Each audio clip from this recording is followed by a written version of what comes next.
O'sha kuni mening katta qizim dunyoga kelgan kun edi. Men nihoyatda baxtli edim. Kasalxonada yurardim, ammo koridordan o'tayotganimda yig'layotgan bir erkakni ko'rib qoldim. Bu meni ta'sirlantirdi. Yoniga bordim va nima bo'lganini so'radim. Uning javobi yuragimni ezdi. U aytdiki, qizi o'lim bilan kurashyapti, yuragi ishlamayapti, ammo u davolanish xarajatlarini to'lay olmaydi. Rostini aytsam, ko'z yoshlarimni tuta olmadim.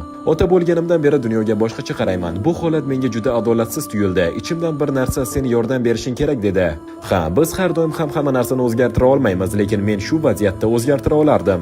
Bu bilan maqtanmoqchi emasman, faqat haqiqatni aytyapman. Men qizaloqning butun davolanish xarajatlarini to'lab berdim, otasining qarzlarini ham yopdim. O'sha kuni biz Yeva ismli 7 yoshli bir qizning hayotini saqlab qoldik. Yana bir ajablanarli narsa, o'sha kuni mening qizim ham dunyoga keldi. Bu tasodif emasdek tuyuldi, shuning uchun biz ham unga Yeva deb ism qo'ydik. Bu voqea avval kasalxonaga, keyin butun dunyoga tarqaldi. Men har doim faqat yaxshi futbolchi emas, balki yaxshi inson bo'lishga ham harakat qilganman. Agar Ronaldoning qilgan ishi hurmatga sazovor deb hisoblasangiz, kommentariyada bitta u uchun qarsak emojisini qoldirib keting va Luminex kanaliga obuna bo'ling.